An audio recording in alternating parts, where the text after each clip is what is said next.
I think this is our first Netflix original. That can't be right.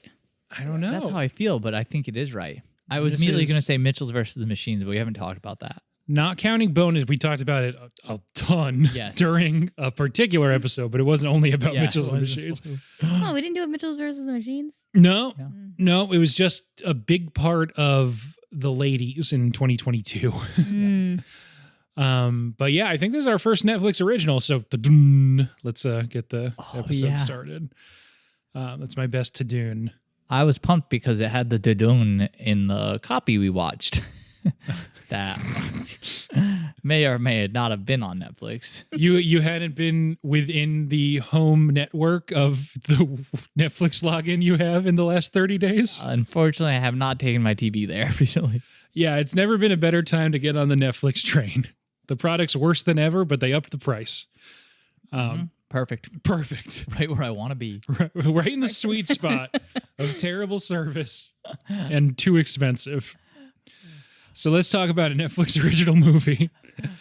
This is, I guess I also actually forgot how to start the podcast this time, but as you know, I don't know how to start the podcast. So it'll either be, I don't even know what that was. Shitting on Netflix. Yeah, shitting on Netflix a little bit. Or something along the lines of, welcome to Late to the Movies. My name is Ben Holt, and this is a podcast where my friends and I get to fill in our movie blind spots. Each week, we'll pick a movie that either I or a guest hadn't seen before and really should have by now. This week, the movie, continuing Whodunit Month. Mercifully, one of the months that I don't have to explain that much because it just is what the title is. It's Glass Onion, a Knives Out Mystery, a Netflix original.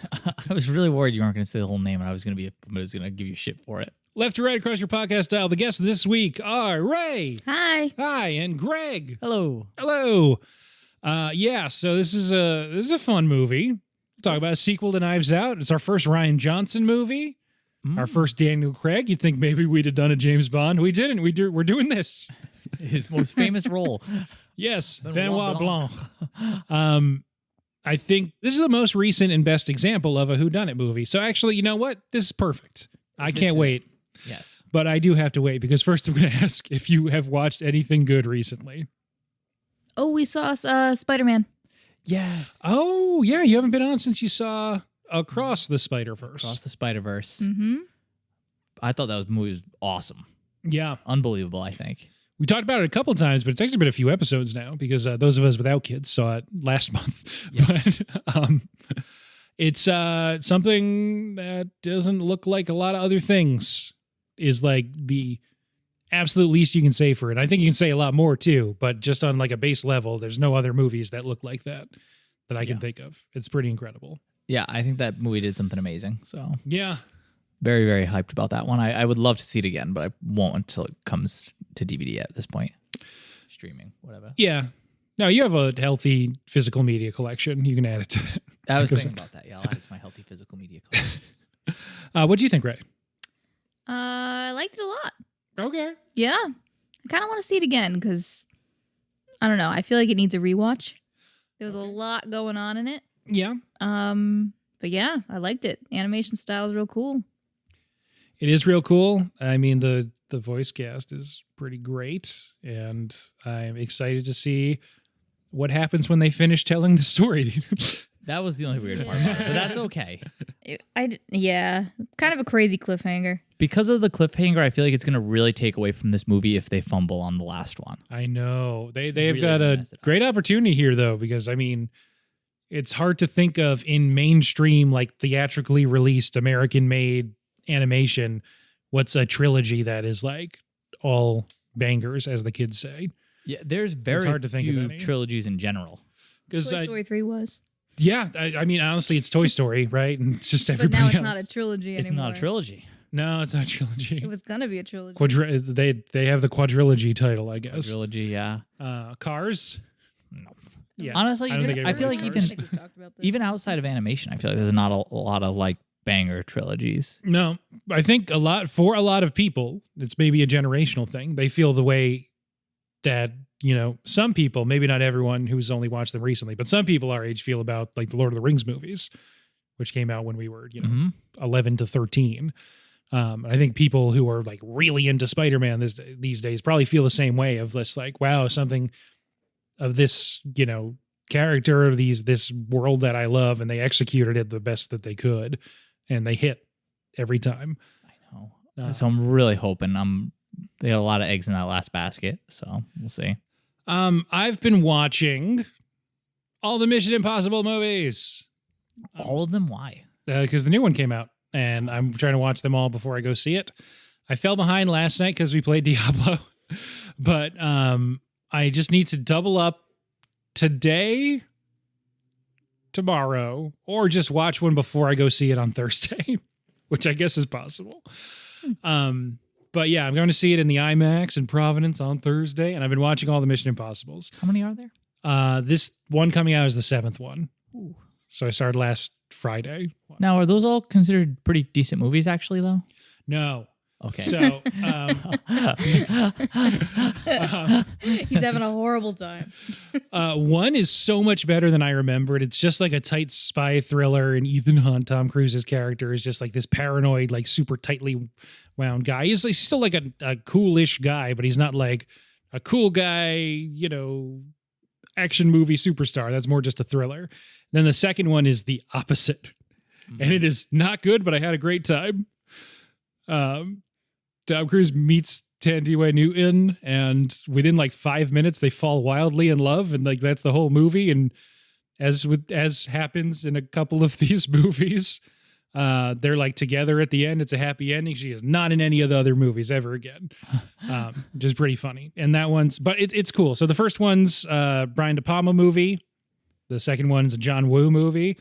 It's just so different. It's calling it an action movie is like underselling it when the first one isn't even really an action movie. There's a joust with motorcycles. It's pretty great. It's kind of incredible. There's doves flying out of burning doors in slow motion, and that is not the vibe of the first one. But I think it's fun.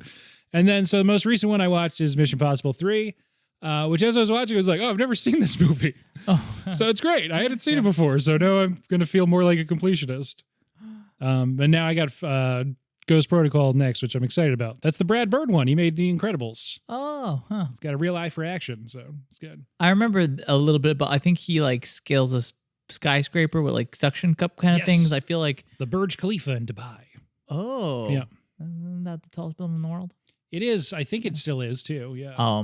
I just remember that because they advertised it hard, and I think you were working at Regal at the time, and we were seeing a lot of movies, and every single movie had the preview for Ghost Protocol in it. I saw that movie at the Regal in Swansea. Maybe you were there. Aw, R.I.P. R.I.P. I do miss it. So I've done 3. I have 3 more to do before Thursday. We'll see how it goes. You got this. I got this. Yeah, let's get into this movie. Technically, at the time, the highest grossing Netflix release ever, because they put it in theaters for like a week, and it made $15 million, and then they took it out of theaters. Oh, yeah, I remember. And then it was nowhere for like a week, and people were like, what the fuck? I wanted to see this. A month. They took it out of theaters, put it back in, put it on Netflix like 4 weeks later, and people were like, I want to watch that movie that came out. And it's like, no, you can't. No, you can't even pay money for it, but you can pirate it online probably. Yeah, you can pirate it online, but Netflix refuses to accept money to let you watch this movie that already came out. So weird. Who's running that thing? It's fine though. They paid a cool $469 million for the rights to distribute these movies. Ooh. I don't, and if they only want to leave it in theaters for 5 days and only make $15 million back, that's up to them. Anyway, let's get into it. This is a movie that I saw in theaters in that weird 1 week period. I had to go really far. It wasn't showing nearby, but I liked Knives Out so much that I wanted to see this in theaters. Wow. It was right after I had foot surgery. I was on a knee scooter. Oh, so I sat in the handicap section. Only time I've ever sat in a handicap section at a movie theater, so it's very special. Very special experience. Yeah. Yep. And then I watched it on Christmas after that because my mom hadn't seen it yet. Oh, so you haven't seen this movie in 7 months? I remembered every detail. Oh, you better have. I did. I remembered small jokes that I liked that I want to mention that aren't in the Wikipedia summary. So I'm good. I'm straight. And you both hadn't seen this before? Nope. But you have seen Knives Out. Yeah, we watched Knives Out right before the Oscar announcement because there was this year, this yeah. Oscar. Mhm. Yeah, there was some buzz that this might get something. So we're like, oh, well, we weren't ready to watch any Oscar movies yet, and we had a little bit of free time. We're like, oh, everyone says Knives Out was great, so we watched it in case this got a lot of buzz, and it just didn't end up, so we never watched this one. Yeah, this only got an adapted screenplay nomination. Yes. That weird quirk of the Oscars where sequels are technically adapted screenplays. This isn't based on a book or anything. It's just based on the first movie, so it's considered adapted. Which is weird because it's like barely a sequel, Yeah, it's just Benoit Blanc is also here. Yes. Yep. They reuse one character. Before we get too deep into like differences and your expectations and stuff, let's have a 1-minute plot summary. Do either of you want to take the reins? Yeah, I'll give it a shot. Sure. Okay, so our movie starts. A bunch of people get mysterious packages. We don't know what's going on. They solve puzzles and get an invite to an island. We cut to Benoit Blanc, who is having a weird COVID crisis. He also gets a package. They arrive on this island. You find out it belongs to this bazillionaire or something. They're never very clear. And they're all friends except for Benoit Blanc. You find out that the business partner got cut out, and there's going to be a murder mystery party. As it starts to unravel, you see that all these people have a reason to want this bazillionaire dead. Time comes for something to happen, and he does not die. One of the friends dies, and now it's a mystery. We're trying to figure out who killed this friend. And then the business partner that get cut out gets shot, and then we do a huge flashback to find out that that's not even her. That's her twin sister. She had committed suicide, and the twin sister thinks one of these friends in this friend group who got this lady cut out murdered her because she really invented the company, and they lied and got the company taken away. We go back to her dying, and her and Benoit are able to figure out that it was the bazillionaire who did this murder, but he destroys all the evidence. So she destroys his house and ends up destroying his reputation, and then all his friends turn on him and agree to testify that he was bad. And then she and Benoit Blanc sit on the beach and wait for the police boats to come. The end. Yeah. Obligatory. It makes no damn sense. Compels me though from Knives Out. Yeah. I guess first off, did you guys like Knives Out, the first one? I thought Knives Out was excellent. Mm-hmm. Yeah. Very, very, very good. I do too. It's been a little while, but I feel like I remember finishing that movie and being very, very impressed with it. Yeah. It's great. Great cast and story. The and cast I was love it. awesome. And that one was filmed in Massachusetts. This one very obviously not. Ooh, I didn't know that was Massachusetts. That's cool. Yeah, that's a house you can go visit. Probably not. I mean, it's private probably, but you can go there. They can't stop I'm you going if to you climb try that hard enough. trellis thing. Climb the trellis. Yeah. They probably, can't stop me. They must have taken that trellis down because I bet they had people climbing that trellis. But yeah, I loved that one, and it's always funny to see people against their typecast. So having Chris Evans in it being yes, was really good. But yeah, love Knives Out. I didn't have high expectations for this one because I felt like I had heard a lot about this movie, and everyone just said it's good and it's not as good as Knives Out. And it was unanimous. 15 different people were like, yeah, it's good. It's not as good as Knives Out. It's a lot of baggage to bring into a viewing, I feel like. Yeah, I mean, no one was which isn't your fault. That's just... Yeah, nobody was it seemed like everyone who said that spoke very highly of Knives Out. And I had seen it and was like, well, yeah, Knives Out was really good. So that's not... saying some movie's good and not as good as this is not exactly a negative view of the movie. Yeah. But what'd you end up thinking of this one?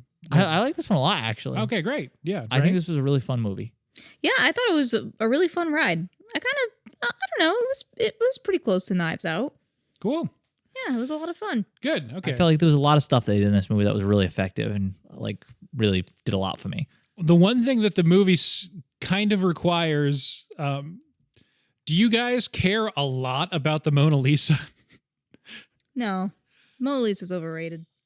I don't care a lot about it, but jumping to the end, I was kind of offended. Not offended, but I was she's gonna just burn the Mona Lisa down.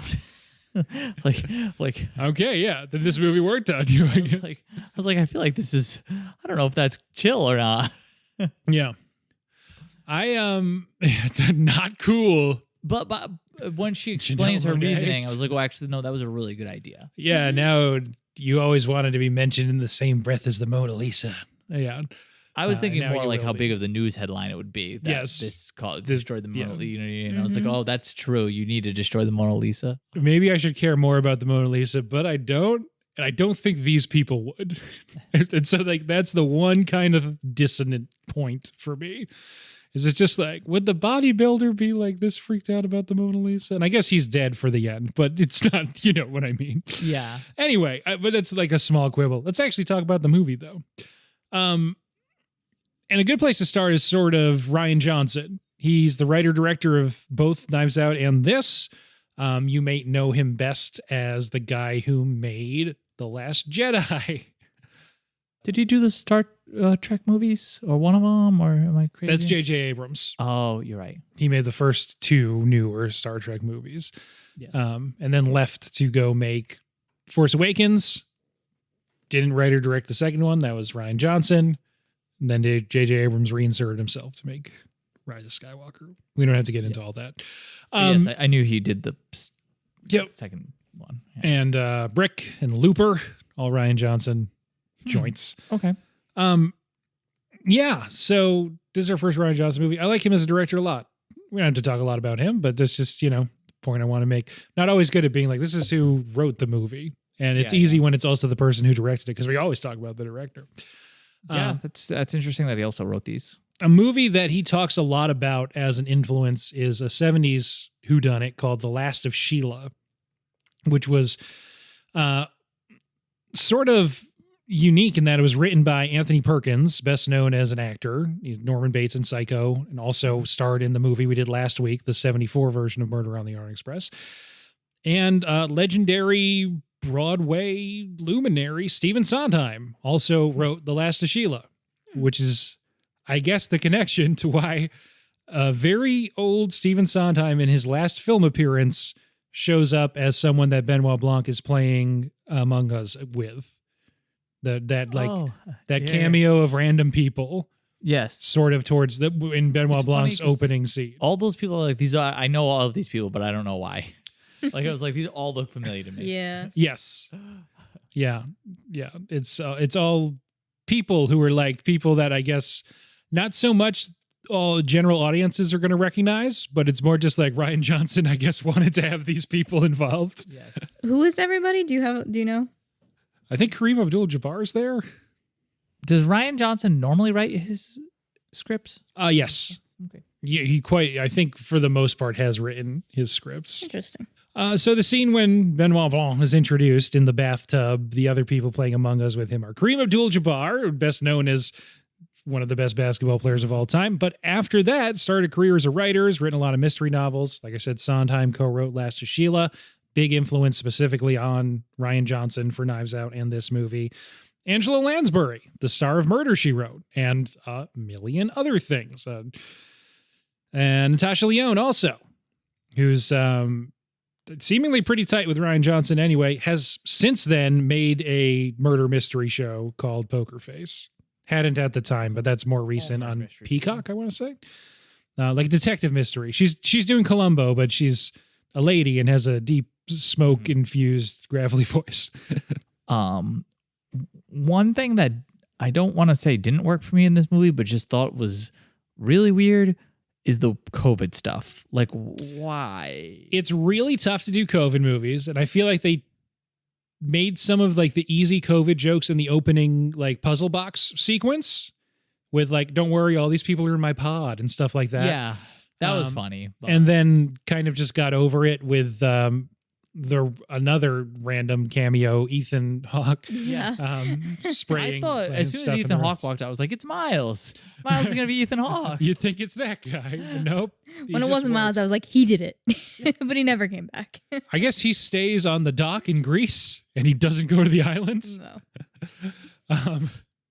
But anyway, the COVID stuff is tough, I think, in any TV or movie that tried to incorporate it. I don't know that it ever felt that fun. I think what threw me off is like they made such a deal of it being there, and then after 15 minutes, it was just non-existent.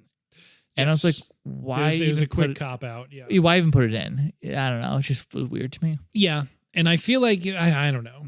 There's like, I guess once they started addressing it, they had to. But you see a lot of productions that happened during the height of the pandemic or even a little after it, like this did. This was filmed in the summer of 2021. And it's a lot of stuff like, oh, for some reason, these 6 people have to go to this secluded island. Mhm. And like maybe that would have been enough. And then you don't mention that whatever pod stuff and Yep. well, I don't know. But it is kind of what it is. Yeah, like they didn't. You're going to Bazillionaire's Island. You don't need a reason really. I don't know. So Yeah. it was a little weird. It was fine. And the biggest issue you have with it is that you don't think COVID's real, I right? don't think COVID's Mm. real. Yeah. Yeah. And so it's just weird that it kept mentioning it. Yeah. Why mention fake disease? Yeah, I thought it was gonna be like something with something to do with the masks. Like somebody was gonna like sneak on because they were wearing a mask or something, and that didn't happen. Yeah, they so. immediately took the masks off Yes. before they even got on the yacht to go to the island. Yeah. So So we shouldn't skip over the very opening, which is the puzzle box sequence. What'd you guys like of that? Immediately that With the screen split like cells and all that fun stuff. it was I thought that fun. was fun. Honestly, that is kind of what hooked me right in. Because it was just interesting. The puzzle boxes were kind of unique, and I like when movies sprinkle in a little bit of comedy. You know, with like it's Duke, right? Is the Yeah. Duke's mom? I like that. I Duke's love that his mom's mom great. knew like everything. All the answers. Yeah. Yeah. She kept yelling at them, and he's like, "Mom!" I love that he's doing his. What how do they describe it? Manism or something like that? Yeah. A manist talk or whatever, Yeah. and then his mom like slaps him in the face. Mom. I was kind of hoping she was gonna go to the island with him. Yeah. The like To just be and not have Benoit Blanc in the movie, but she just solves everything immediately. Yeah, like in the background walking by. Yeah. the climax to the puzzle box scene of Helen Yeah. smashing it with the hammer was unbelievable. It was so good. Mhm. Yes. It was so good. You don't know that's Helen for another hour, but yeah. It's good. That was neat too. That totally threw me off because, he goes through the whole thing of like, oh, you had 5 boxes. Somebody must have resealed it. And I was I like, know. okay, well, it wasn't, what's her name? Because she Andy. smashed hers. Yep, they Yeah. did really good with that. It was Yep. a really good misdirect because I was like, oh, it's not her because she smashed it. Yep. Yeah. I like in that sequence. Did you guys catch the cameo? The person who explains what is it? A fugue is? Oh, I saw him. I didn't know who it was. That's one of Massachusetts' best. That's legendary world-class cellist Yo-Yo Ma, of course. Oh, that's Yo-Yo? Oh, That's Yo-Yo Ma, yes. Or at least he spends a lot of time in Massachusetts, so we're claiming him. Sorry if you're listening from a different state. He's ours. But yes, he's the one that explains the concept. It's a fugue, right? Yeah. Did you get it? What do you mean? The foreshadowing? No. It changes meaning when you layer something on top of the thing that was already there, like the second half of the movie. Ah. No, I guess I didn't. No. Oh, okay. I didn't. I caught that in a second viewing. Yeah, I didn't catch that from the 2 lines he says in the first 10 minutes of the movie. Well, you just got to think this is important for a reason, right? But they throw 8 different puzzles at you in 30 seconds. So, and then randomly Yo-Yo Ma shows up. And again, it's like, I was watching it I don't think the theater has a high percentage of knowing that that's Yo-Yo Ma. I really like. Even I wasn't sure after it was ending. I was like, that was Yo-Yo Ma, right? So I was just like, yeah, pretty sure. I like when they come back to the puzzle boxes later when Benoit is talking to Miles about it. He's like, I was sent this box that had several very simple children's puzzles. And then cut to Ed Norton. Looks offended. Miles Braun's played by Ed Norton. The cast is ridiculous. You already mentioned Dave Bautista's character, Duke. I didn't know I didn't know any of the cast. So when I saw Dave Bautista, I was like, oh, this is awesome. Big you know? Dave. We love Big Dave.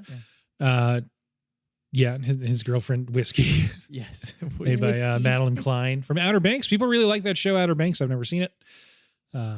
So it was funny too, because when Ethan Hawke steps out of the car, I was like, oh, he's gonna be like the millionaire. I was like, this is awesome. I love Ethan Hawke, you know. And then he's just like, She's not in it. he's not in it. I was like, oh. And then they get to the island and it's Ed Norton. I was like, oh, this is great too. Yeah. It's okay. I forgive Ethan. I love Ed Norton. I do too. So Yeah. I was pretty hyped. Mentioned Kate Hudson is the one that is at the party that Yo-Yo Ma's at, explaining fugues. Yep. Jessica Henwick, who you might know from Game of Thrones and from Matrix Resurrections. She's great. She plays Kate Hudson's assistant. Peg. Yep. We love her. Leslie Odom Jr., best known for as original cast of Hamilton. He's Miles Braun's scientist. Who else is there? Janelle Monáe. She's Helen / Andy. Kathryn Hahn, also there. Yeah. It's funny that it wasn't her all along, right? Haha. Laughs. She played that. Did you guys see WandaVision? No. Oh, never mind. That would have killed in 2021. Oh, man. Anyway. But yeah, great cast. Yeah. I love Daniel Craig in both these movies. And then, of course, Benoit Blanc, played by the inimitable Daniel Craig, doing a foghorn leghorn accent. Yes. I love the accent. It's I love fantastic. it. I love so it. funny. It's clear he's having a good time. Yes. Yeah. I think the thing I like best is Knives Out was the first time I had like really seen a Daniel Craig movie since James Bond. Yeah. And he's just not James just Bond. not James Bond at all. And it's so much love better. that. I do. Yeah. I like it. He's seemingly a pretty silly guy. He's really great when he's been on SNL.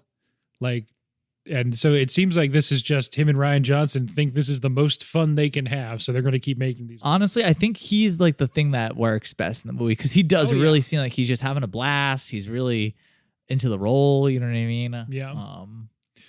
So he does. He really cares. And not that the movie's not great on its own, but he does he makes the movie, I think. I think so too. So they get these puzzle boxes open. There's an invitation to Miles Braun's Greek island. Ethan Hawke sprays something in their throats to make COVID not exist while they're on the island. I almost thought that was also a little insensitive. I don't know if anyone else. It's got just that vibe. weird.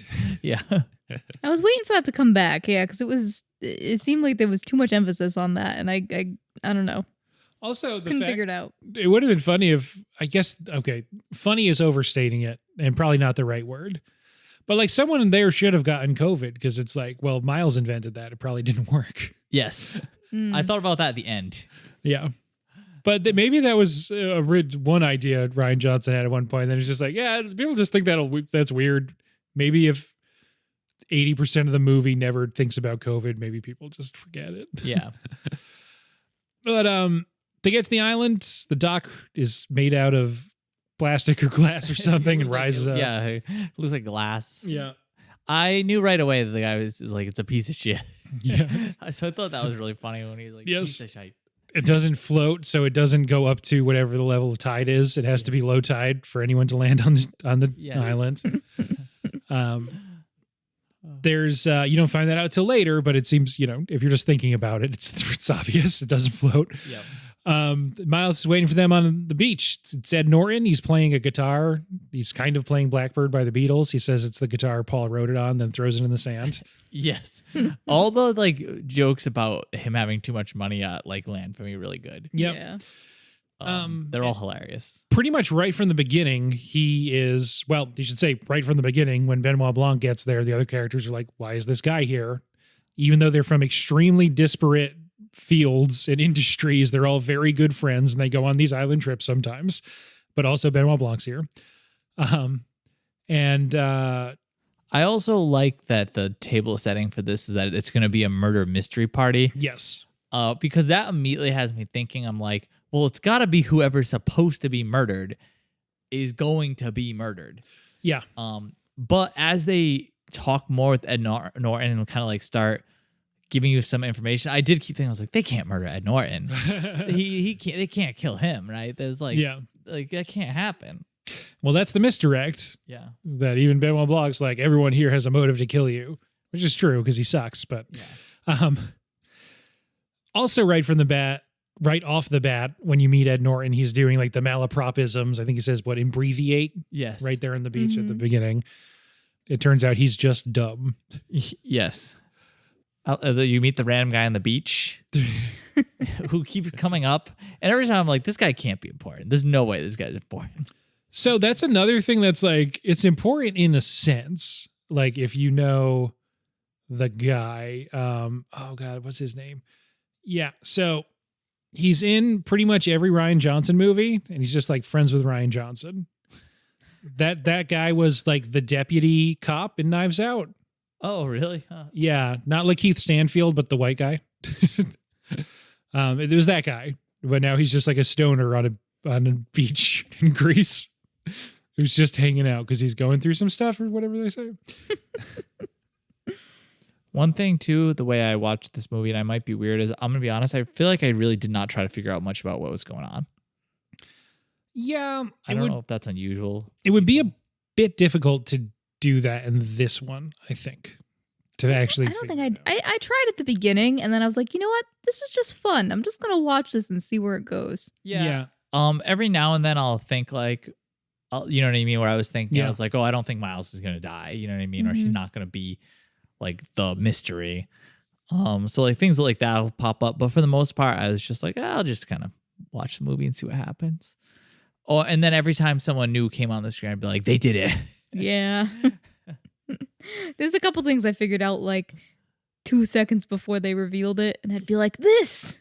Yeah. Like I was like, it's pineapple. Yeah. Noah Sagan, I'm not sure, is the name of that guy who plays Daryl in this one. He is in, I think, every Rian Johnson movie. So he's some background character in Last Jedi also. Just his buddy. Yeah, just his buddy. Or something. Keep getting him those SAG checks. Yeah. Maybe this is just so his buddy can keep health insurance through SAG. Maybe. Yeah. All right, he's funny though, and he's really good at Knives Out also. So yeah, they're on the island. There's just stuff happening for a while. It leads to the party where there's supposed to be a murder mystery thing. Benoit Blanc figures it out before the mystery even happens, or before the murder even happens. Before this, he goes to Miles' room and they reveal that he wasn't invited. Yes, that's a key point. Yeah. But Miles is like, it's cool, you can stay anyway. Yeah, he's a great detective. Yes. And he's like, see if you can figure out the mystery. It's really tough. Yeah. Like you said, just like fun stuff going on. They're out there. He's got way too many expensive things. It's just like a really nice depiction of what a guy with a lot of money and no taste might make Yes. out of a house. For sure. It's just it's clashing styles, and then like randomly the Mona Lisa's over there because he has it on loan from the Louvre.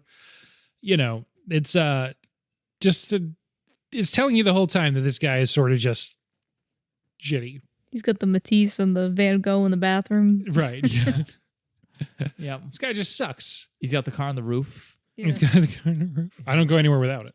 It's funny because it's not how I expected the character to be from the intro. Like with all the puzzle boxes, I was like, oh With the man. puzzle boxes, because they do set you up the opposite way at first, because you got the puzzle Yeah. boxes. I like that he says he has a puzzle box guy. Yeah, Like, yeah. together. Because it's like they talk about him being brilliant, and I'm like, oh yeah, like this is cool. He made all these boxes, and he's like, oh yeah, my puzzle box guy. I'm like, you didn't even make these boxes. No, he And doesn't then he make had that anything. lady write the whole murder mystery for 'Cause him. They also throw you off Yes. in the beginning with his like assistant or whatever, Lionel, I think was his name, right? Yeah. When he's talking to the group of people and he's like, well, this is what Miles wants. And, you know, they're talking about how smart he is and how he always comes through. And then they're talking about the random faxes he sends.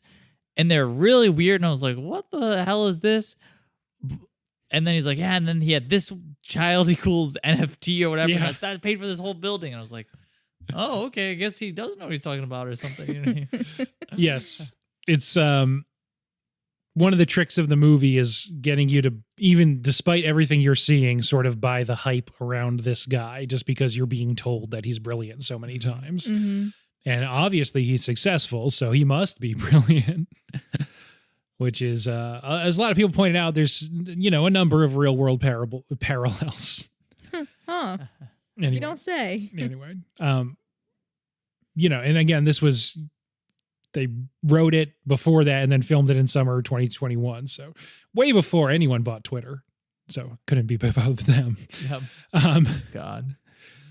So yeah, it's, I think it's supposed to more be about Zuckerberg, honestly, than Musk as an inspiration. He specifically says he's social networked her or something. Yeah. Yeah, right.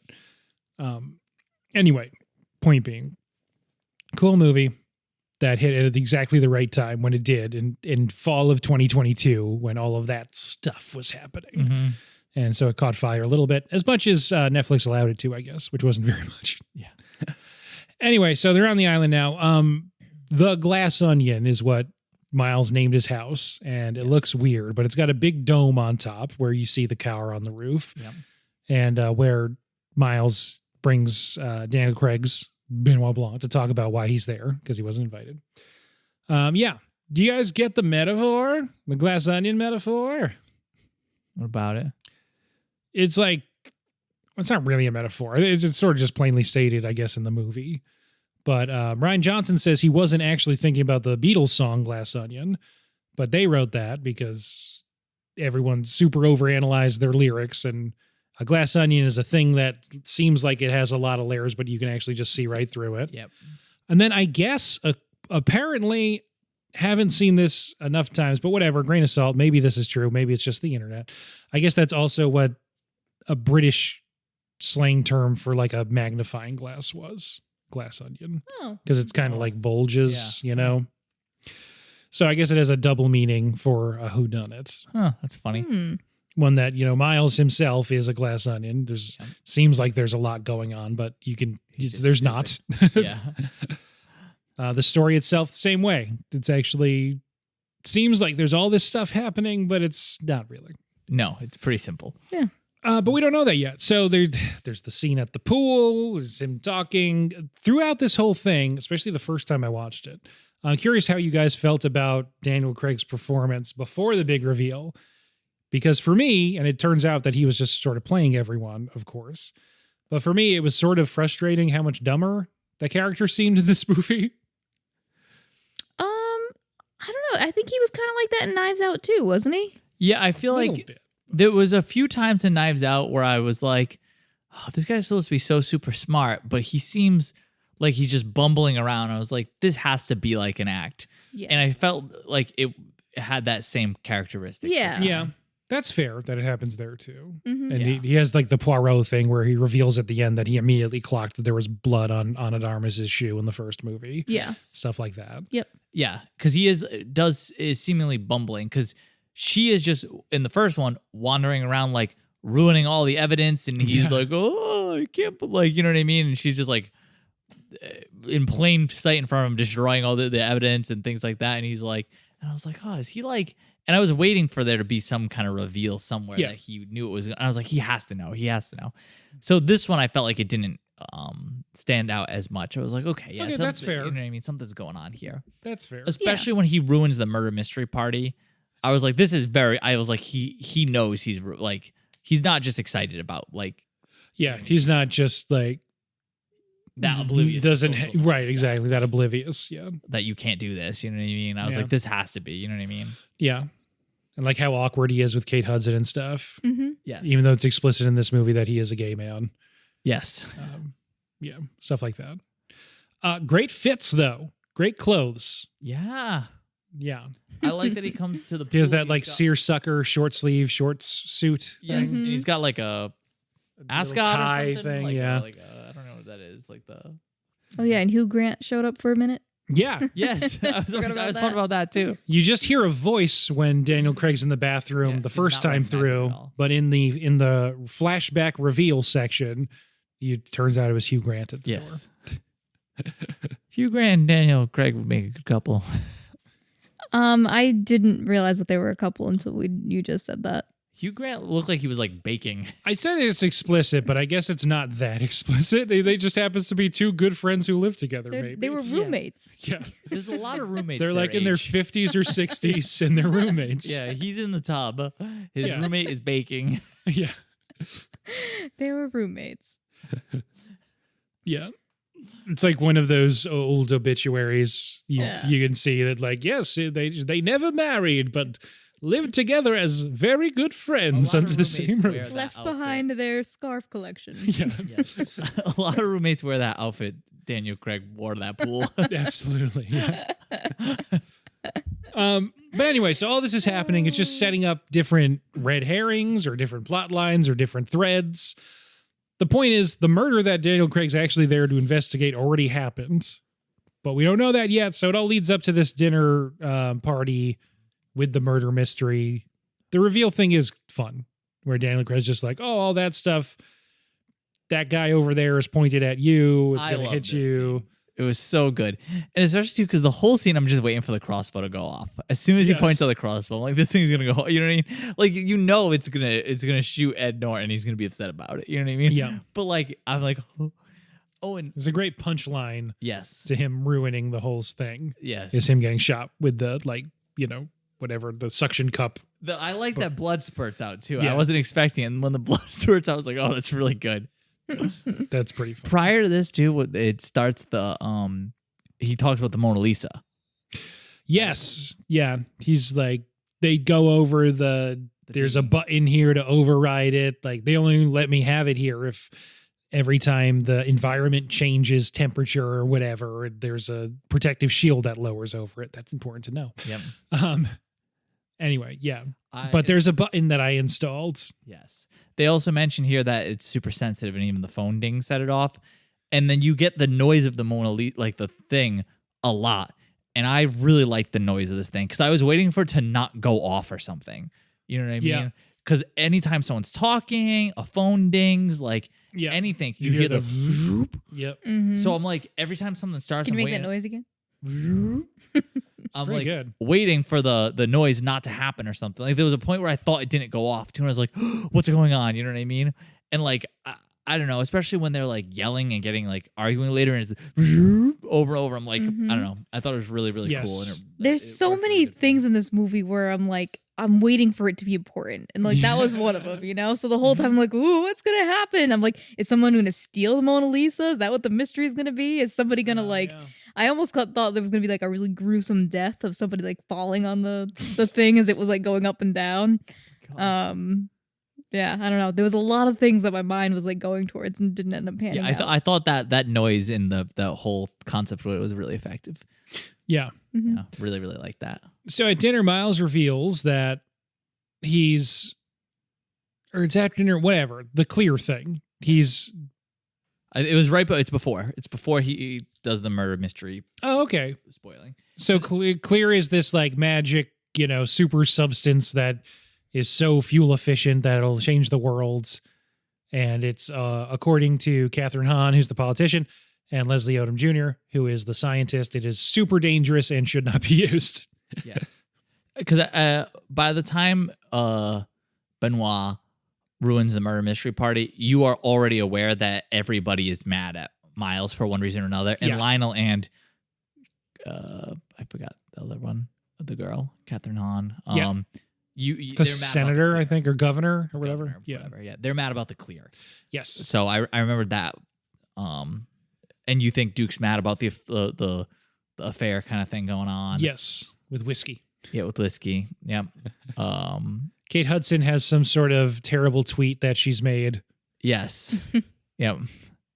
All her jokes were really funny because they talk about her Beyonce costume that was offensive, and it was a tribute. Yeah, and they talk about her comparing herself to Harriet Tubman, and then calling someone Jewy, and I was like, please tell me you don't think that a sweatshop is a place where they make sweatpants. Yes.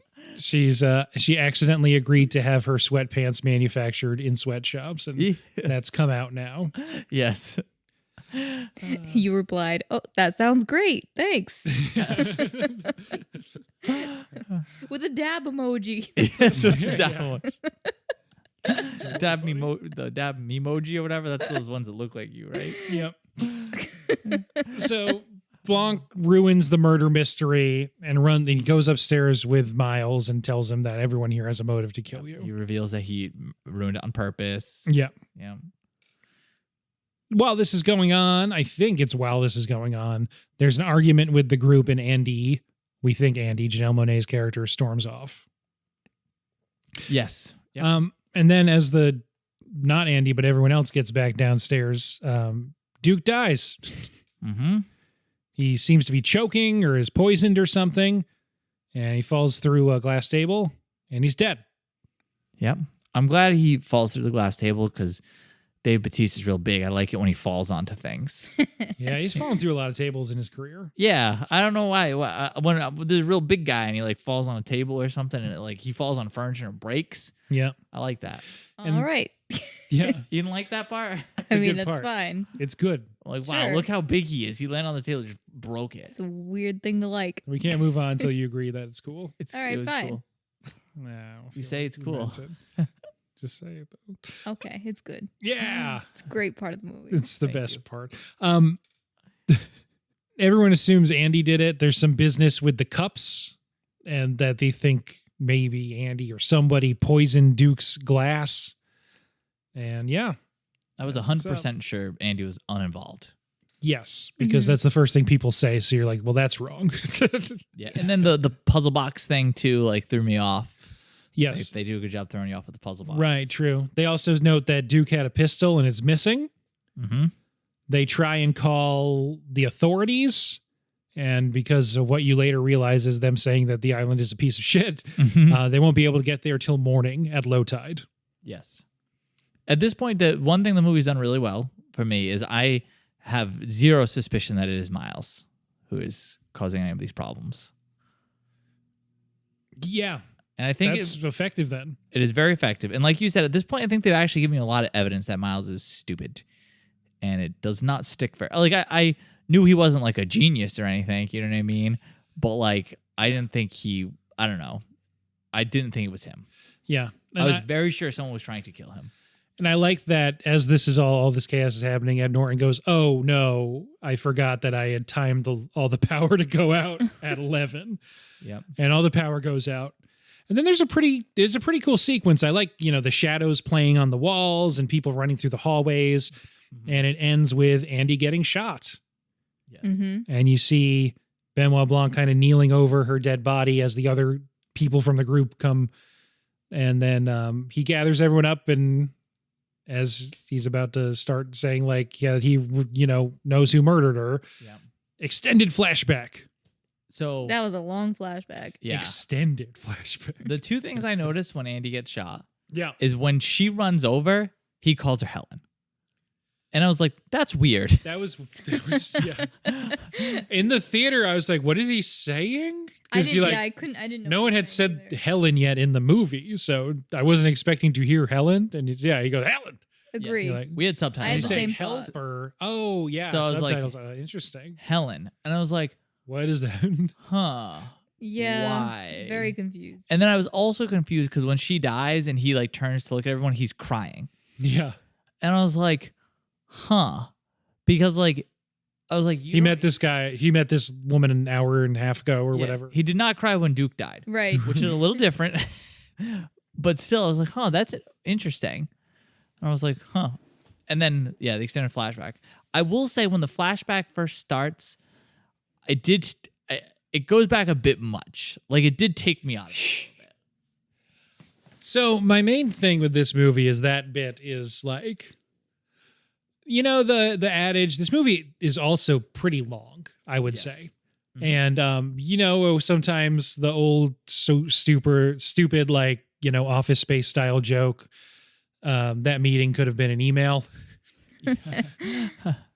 Maybe Benoit could have just been like, actually, that's some other person we met a few weeks ago. She asked me to come here and do this.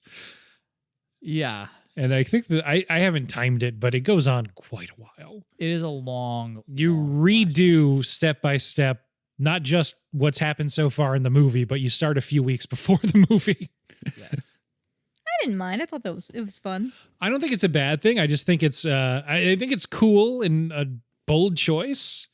It's a layer. I do worry that it's got a bit that maybe trim it down a little bit. Yeah, it like I said, it pulled me out. It did pull me back in. Yes. I was able to, Yeah. but it did pull me out for a bit. I love that as soon as she shows up with the smashed box, like everything. I feel like because because he specifically went and did this spiel with Miles about like someone must have sent me their box. You know what I mean? And I'm like, he's got this, like, you know what I mean? And I was like, oh, it's really funny that he went out of his way to mention that it had a bunch of simple children's puzzles that he solved immediately. Which I was like, you just did that to be a dick. Yeah. Because he's like, at that point is like, well, that guy's killed this lady's sister, so fuck him. I'm going to make fun of your stupid box first. Yes. Before I ruin your life. Yes. And I'm gonna ruin your party. Yep. And so it shows step by step. Helen, who is a teacher in Alabama, I want to say, or Mississippi, maybe. Somewhere. I don't remember. Yeah. And it's so Janelle Monáe doing a different accent, but playing a second character in the movie. And then I like, as it goes back through the movie that's happened so far, all the stuff where she's trying to be Andy, and you see it slipping a little bit more. So now it's Janelle Monáe playing a character that's trying to do an impression of another character that she already played. Mm-hmm. It's just a cool structure. I think Janelle Monáe is really good in this movie. Yeah. Yeah. Yeah. I like I said, when it flashed back that far, I felt like it took me out of the movie a bit. And I think it got me back once they actually get onto the boat, or because then we're seeing things that like we've seen from a different angle at this point, not the new stuff 2 weeks earlier, which even that I think was a little long. Like they could have just been very, like you said, brief, like, oh, this is her twin sister. She needs help figuring out the murder. But I felt like that part, even before they get back to the beginning of the movie, took a while. Yeah. And it's all good stuff. I don't actually, so I'm being a little bit, armchair critic, I guess, armchair editor, maybe. I don't know what you'd cut necessarily. Because I do think, taken by their component parts, all this stuff is pretty good. It just is sort of like you get to a point where Benoit Blanc's like, I know what happens, and you really want to get back to that point to find out what happens. Yes. Yeah, so maybe it's a choice. Yeah, it is. Yeah, maybe it's a credit to the movie if it feels long, just because you want to get back to where you were. Yeah. But I do like it though. Yep, it was really interesting to see those extra cuts of those scenes. You know what I mean? Yeah. Like what was happening like around the corner. Yeah, what was Lionel talking to whatever Kathryn Hahn's character's name is about? Because you knew they were talking, but you didn't know what they said. Yeah. Why Andy was drinking so aggressively in that one scene in the like cabana thing. Yep. Getting to see the end of the scene with Duke and finding out that he's not mad at Miles about an affair, you know what I mean, was really interesting. I was like, oh, that's like he's mad because he wants a spot on Miles's news network. Yeah. Mm-hmm. And also, I guess no, you don't see till later. Never mind. But yeah, you see all the stuff going on. This is also the good Serena Williams joke happens. Yes. Joke. Yes. That like where it looks like an advertisement, and then it turns out Serena Williams is just like on a Zoom call, just watching them. I'm on the clock or something. That was another one. Hey, like it's I said, your money. all the jokes about him being too rich, like really, really landed. Yeah, they were really funny. They were really good. That he has, Serena Williams on call, not like by a phone, but literally like on a Zoom screen, just ready to do a workout whenever in something that you're told is like a seasonal home. Yes. And he just doesn't acknowledge it, doesn't show up. Doesn't go there. It's pretty good. Yeah, I don't feel like going to the gym today. Yeah. So the crux of what happens here is that the whole company was actually Andy's idea, Helen's sister. She had a napkin that she wrote everything down on, but she couldn't find the napkin in time for the trial after Miles fired her as CEO. And all their friends, everyone that's at the Glass Onion, the island right now, all testified and perjured themselves, saying that it was Miles' idea. Yes. A little while later, a few weeks before the movie happens, Andy had found that napkin, sent an email to everyone, or effects, that she had found the napkin, and then someone went to her house and killed her, basically. Mm. Does he know that it's Miles yet? Or that's not like revealed at the moment, right? No. They know that somebody, Duke's mentioned earlier, like, oh, that time that I saw you coming from, and he finishes it with Anthony Kiedis' house or something like that. I did notice that Duke says something about almost getting pancaked, and then he used the word pancake, and I was like, I was like, huh, but I didn't put it together. That did stick out to me though. So there's all these pieces, all these new pieces that you're being introduced to before you get all the way back. Yes. And much like, I guess, the function of Ana de Armas in the first movie, Helen on this island has actually been helping Benoit Blanc establish motives and find clues Yes. and look around. And she didn't get shot either. Oh, yeah. Yeah. So as that one thing that the flashback did do for me was Well, she did get shot, but she doesn't die. I guess it ends. because when Andy gets shot, I was like kind of surprised, but I didn't care that much. You know what I mean? Yeah. And within like 10 minutes into the flashback, I was like, oh, that really sucks that she got shot. You know what I mean? And I was immediately like, oh, that's why he's crying. You know what I mean? I was like, oh, this really sucks. You know what I mean? Yeah, that's why the flashback was so long, because it really builds up that character. You know, it made you care about her. That's true. It's introducing who is, it turns out, like the second lead of the movie. Yeah. Kind of. Yes. And yeah, I did feel for her. I did. Yeah. I really was like, oh, this really sucks that she got shot. Like, oh, that stinks. You know what I mean? I felt really bad because it is like, it was a fair emotional blow. Because I was like, she's literally just here trying to find the murder, like what happened to her sister, and she got fucking murdered. I was like, that sucks. It really does suck. So the kind of plotty stuff that happens right before that is when after he ruins the party game, Benoit tells her that she needs to make a fight happen and lose it so you can storm out and go search the guests' rooms for the napkin, because he figures whoever killed her will have the napkin. Yes. As leverage or blackmail over Miles. And so she's searching around. She runs into Whiskey. They both think the other one's trying to kill them or something. Or at least Whiskey thinks that Andy, who she thinks is Andy, is about to attack her. Oh, it's she got like it, she has she builds a spear rapport with gun? Whiskey in the flashback. Yes. And Whiskey is complaining about Duke in a lot of it. Yeah. And then when she runs into the room crying, she's like, I had to go. I left Duke or something like that. Like she meant like she left his body. And Andy thought she was saying she left him. And she's like, good, he deserved what he got. And like going on. So she thinks Andy's murdered him at this point. And then she picks up the spear gun. Yeah. Because she That's thinks why there's a Andy's spear just gun. killed him. Yeah. We're in the flashback somewhere. Yeah, we're in the flashback somewhere. We just skipped some time. I'll just put that directly in the episode to excuse whatever weird cut we have to make. So when we get back to real time, we find that Helen does get shot, but because of Andy's notebook in her jacket or dress or something. It's in her pocket of her. In her pocket. That stops the bullet, but she gets knocked down because she still, was shot. Mm-hmm. Benoit Blanc is right there on the scene. So as he's kneeling over her, he puts some hot sauce. Some Jeremy Renner hot sauce. Some Jeremy Renner branded hot sauce. Good joke. What was it called? I It don't had some remember. kind of punny name. Yeah. I don't know. And they put some on his. He puts it near his eyes to Cry. Yeah. cry. Yep. Yeah. And that's why he was crying. Mm-hmm. And he tells her, as she's laying there pretending to be dead, he's going to cause a distraction. You go find the napkin. Yeah, It's been up by in the glass 5 onion. minutes or whatever. Yeah.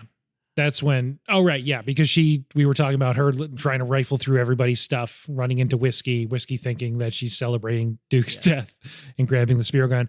And so they deduce correctly that the napkin is actually up in Miles' office in the glass onion dome. Yep. So she's going to go up there once everyone's distracted by Blanc's explanation. His monologue. He just starts monologuing. I looked it up. It's running hot. Running hot, yeah. I love that he starts monologuing because it starts off Yes. so strong and just gets Yeah. worse as he's running out of time, kind of. Yeah. It's pretty funny. It's really funny.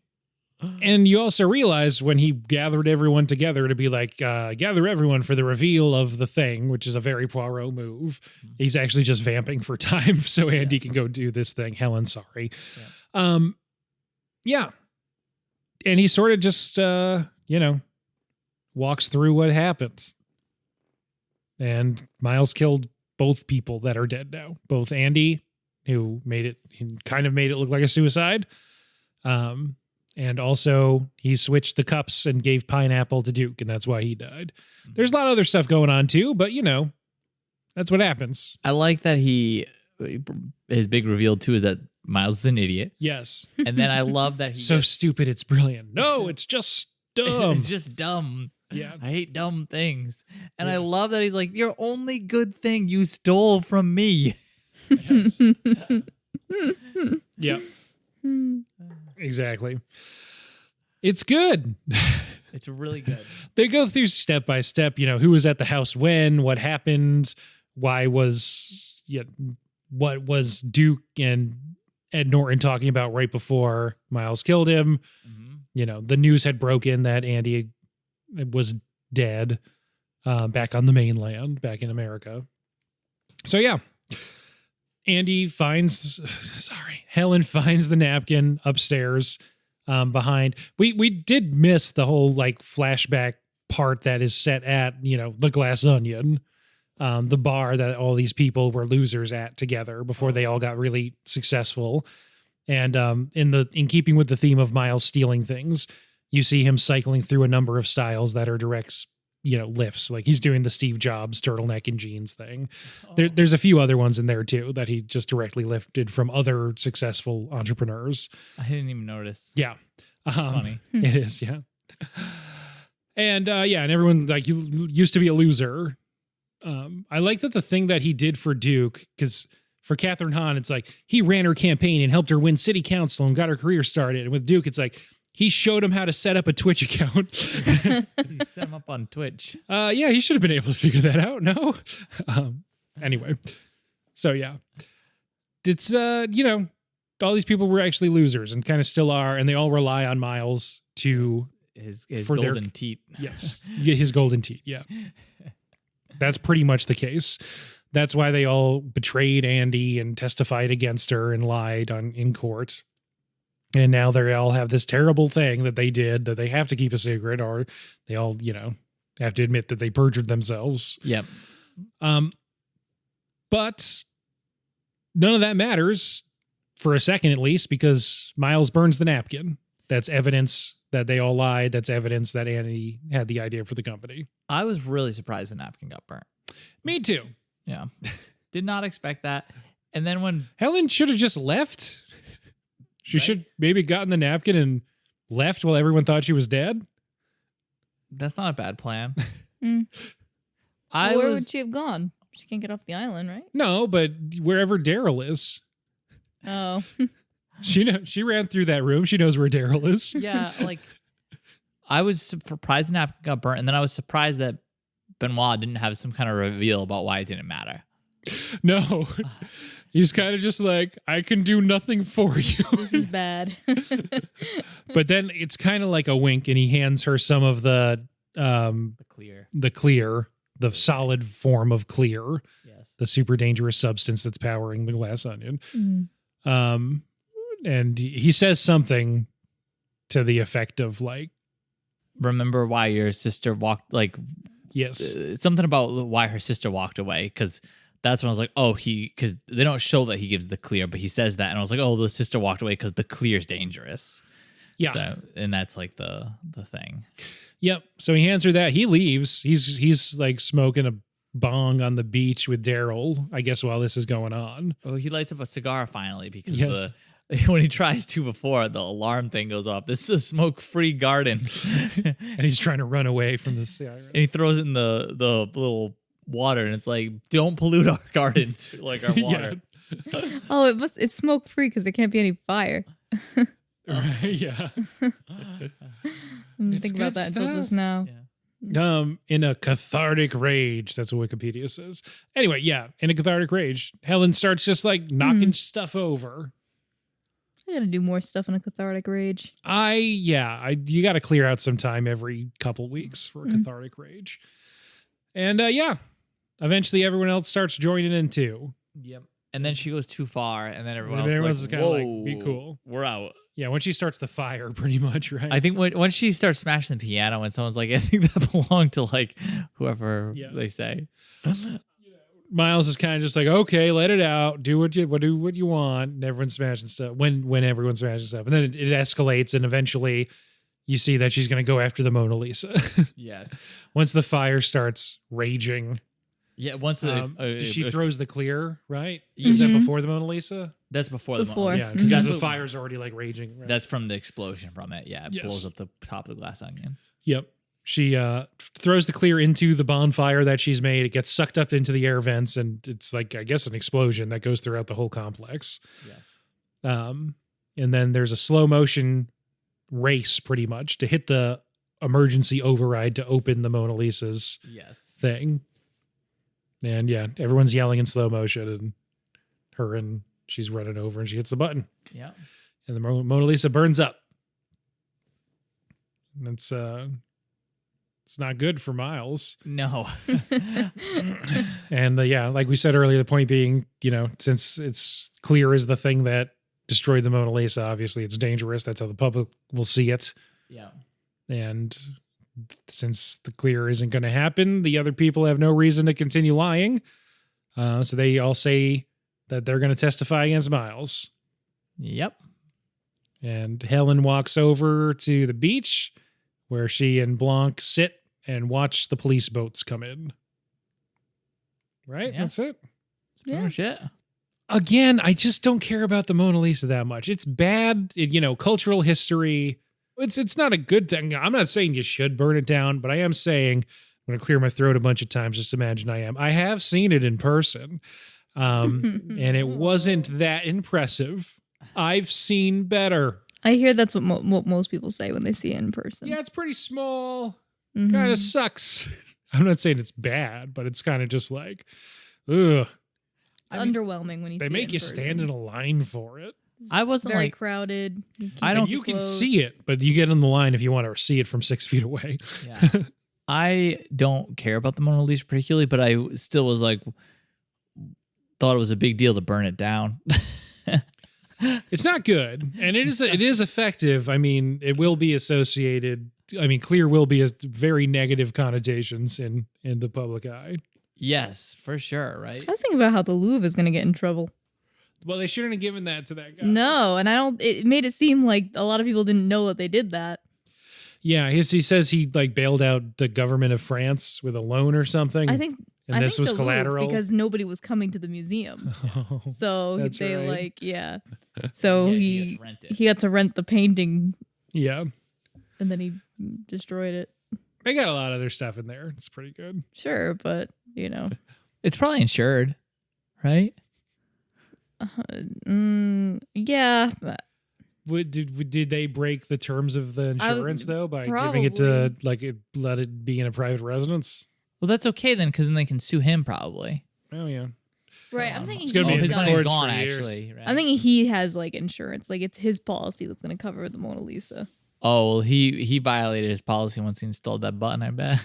Yeah, they're gonna be like, why didn't the thing work? Why didn't you fix it when it was broken? Yeah. Oh, it wasn't broken. Yeah. I But I thought he said the insurance company made him have it. yeah, no, you're totally right. Yeah. So this movie, for only being in theaters for a few days and then out on Netflix a month-ish later, pretty good reception. The cast was praised. The screenplay got that nomination for adapted screenplay at the Oscars. But, and you guys said you liked it a lot. Yeah. Oh, that was Yeah. a really good Cool. movie. Lots of fun. It is fun. Knives Out was really fun too. I'd be pumped to watch a third one. And I'm definitely on the side of liking Knives Out more. I agree with that. Yeah. Knives Out is better. But you said they were pretty close for you. Yeah, they were pretty close for me. That's good. They both, I don't know, it was the experience for me for both of them. It was just a fun watch. I had Okay. a good time from beginning to end. It felt like none of it was slow. It was just good. Like I said, I got pulled out a little bit during the flashback, but I really like this one. But I do think Knives Out is better. I think it just structurally, I like Knives Out. It's kind of fully propulsive sort of the whole time. There is also flashbacks in that one, but they're not such a Guys huge didn't chunk like of that the movie. flashback, huh? It's just, I think it's what you're saying about it's just you get to a really climactic feeling point and then you hit the brakes real hard. Yeah. I don't know. I liked it because it's layering. It's different though. It's layering. You saw the whole Well, thing up to that yeah. point. Now you get another layer on top of it. It's a fugue. Right. Yes. Yeah. I really hope that's the term. It's the point, guys. I'm going to have to cut it out every time I sounded smart. Fugi. Oh, it's Fugue. Right. Fugi. My bad. I think there's another one coming out. The second sequel is in development as of March 2023. So Okay. no one's asked him for a few months, but in March of this year, he said he was working on another one. I think Knives Out, I was trying too hard to figure it out the whole time, that I was getting a little frustrated. This one, I was just, more casual about See, it. I feel like in these kind of movies, I never try to figure it out too much because I feel like sometimes you can't. Yeah. Like there's just no way. So I don't want to bother in case it's one of the ones where like it's not possible. You're not going to figure it out. You know what I mean? Mm-hmm. Both of these movies subvert the typical whodunit structure. Not with the situation where the detective sleuth guy already sort of knows what's happening from the beginning and is playing other people, because that happens in a lot of these movies. But with it's something else going on. In Knives Out, it's not actually a murder mystery. Christopher Plummer's character killed himself because he thought he was protecting Marta, Ana de Armas's character. In this one, Benoit Blanc is there not to solve a murder mystery, but because a murder happened several weeks ago that he already knows about and is there to confront the guy. Yes. So they're both subverting those traditional trappings of the genre in that way. So it is newer and fresher than a lot of the other kind of, stuff like this. And it's not a period piece. A lot of whodunits tend to have to be. But this one can still have a big starry ensemble cast and be a fun sort of twisty mystery. Yeah. Like you said, it's fun. Yeah, I think they were both really fun I movies. think you described it as like you were along for the ride. It's a ride. It's a good way to look at it. Yeah. Yeah, and it doesn't have a lot of cliches, like you said, like a lot of murder mysteries do. So, yeah, it just felt very fresh the whole time. And that Benoit Blanc character is just he's a lot of fun. Yeah. I think there's more lines from Knives Out from him that sort of stand out to me. I don't think there's anything as good as like a donut's hole in a donut's hole in this one. Yeah. Or a donut hole in a donut's hole or whatever, when he gets to his eureka moment at the end of Knives Out. I think I just liked all the stupid rich things in it. Yes. Those That was just fun. This came out at a particularly rich time period. And so I wonder if this is also kind of playing into my less than enthusiastic recounting of my experience watching it now, is that this hit within a couple months of, I'm forgetting the order, Menu and Triangle of Sadness, which all have similar, all the rich people are dumb and we should burn their things messages. Fire, a big part of all three movies. Not as much bodily waste in this one as Triangle of Sadness. Quite a bit less. Quite a bit less. Definitely less bodily fluids than Triangle of Sadness. And even less than Knives Out 1, the first one. Goes to show, because there was a discourse, and by that I mean maybe it was 20 people, but I saw their tweets on Twitter that were complaining that like, oh my God, all these movies have the same theme about eat the rich. It's like, well, it was really just these three movies. There's other stuff too, and TV.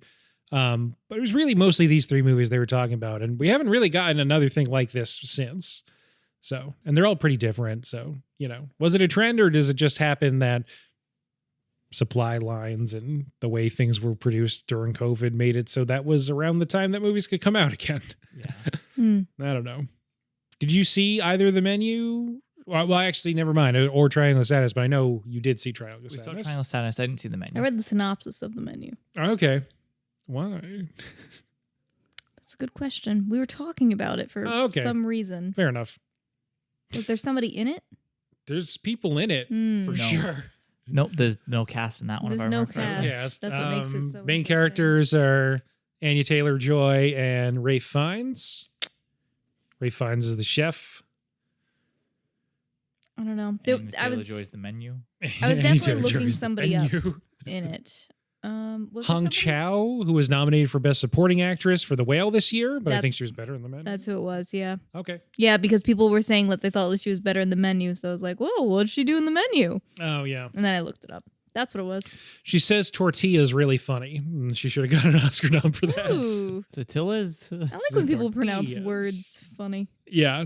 Let's get into some ratings. What did you guys, on a scale of 0.5 to 5, on any scale of your choosing, think about the movie Glass Onion, A Knives Out Mystery, a Netflix original? Ta-dum.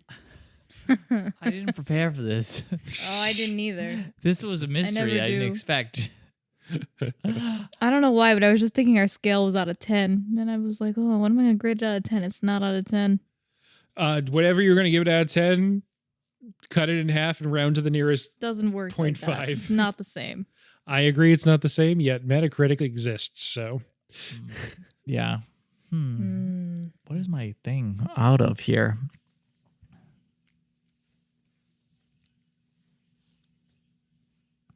I really wish it was out of 10. I think we need it out of 10 scale. So my thing with this is that I am between two options, but you have to choose. I know exactly what I'm giving it. I just don't know what it's out of. Okay. And there's a lot of things in this movie. You know what I mean? Mm-hmm. A lot of items and whatnot.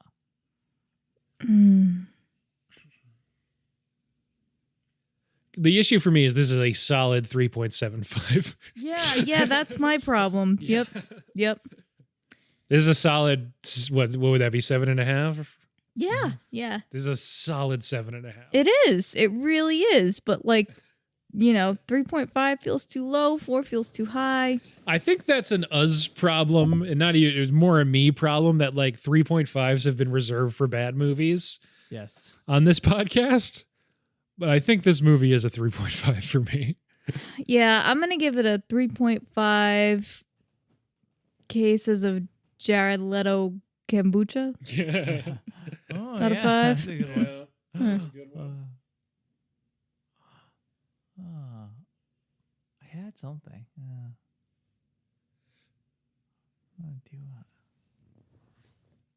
I'll go 3.5 out of 5 obscure celebrity cameos. That's a good one. But a strong 3.5. Reaching towards the 4, not quite getting there. I just can't decide what I want A lot of options. Yeah, there's so many objects. There's so many. to. There's so many things. There's too many. There's so many objects. Yeah. I'm gonna.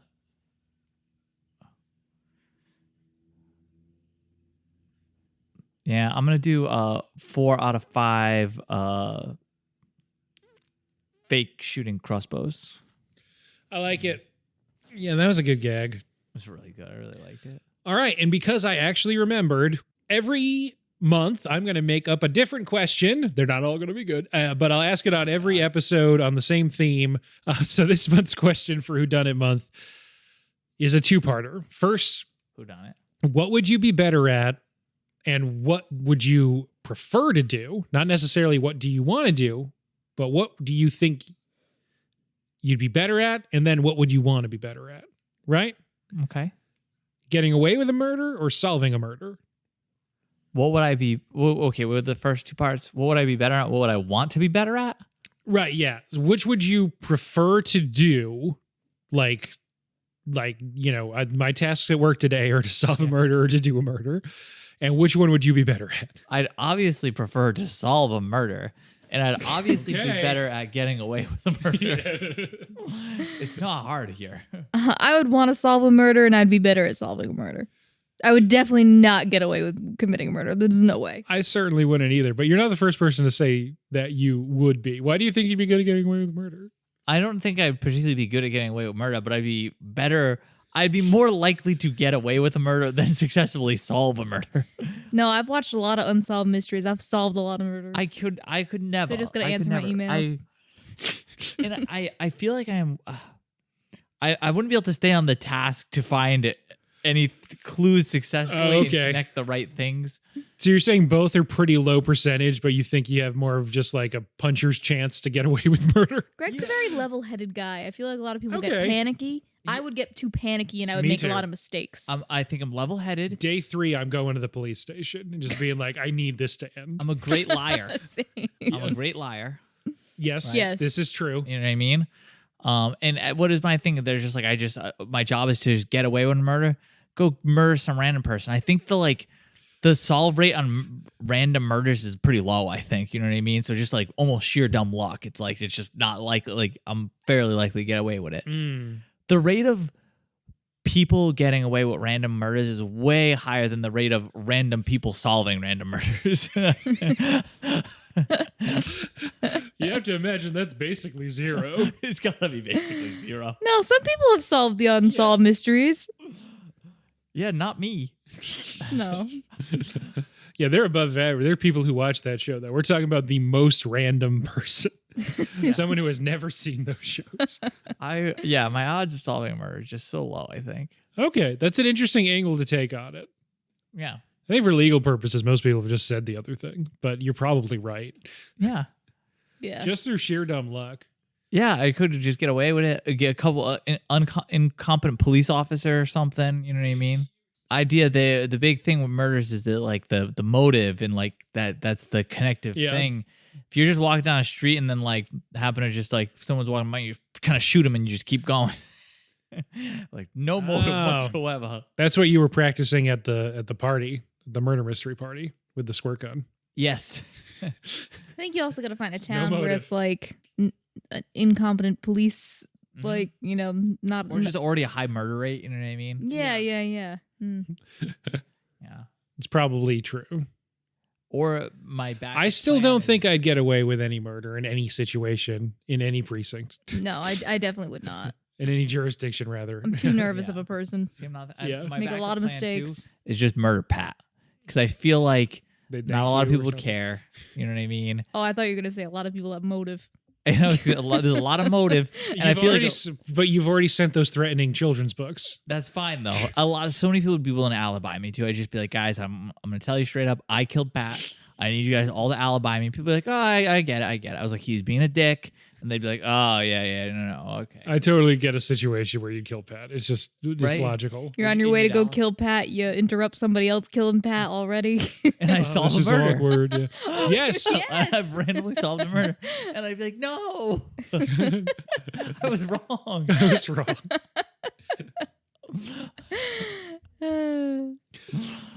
All right. That brings us to the end. Anything else to say about Glass Onion, Whodunits in general? I've been stuck with the Beatles song since I watched this like 2 days ago. I don't think I've seen No, a Whodunit yesterday. besides this and Knives Out.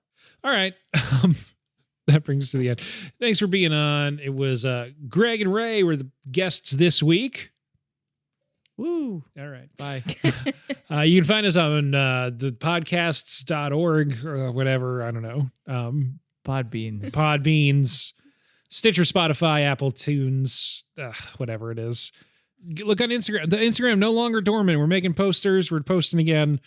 I didn't for 18 weeks, according to that. It's fine though. The new ones are the best they've ever been. They've been in the oven for a while. That is on the podcast manager, in my opinion. I mean the Instagram manager. Oh, you think it's Robbie's fault? Yes. That's late to the movies _podcast on Instagram.com. We do not have a Threads account. Stop asking. All right. Thanks again, Ray and Greg, for being on. Podcasts forever.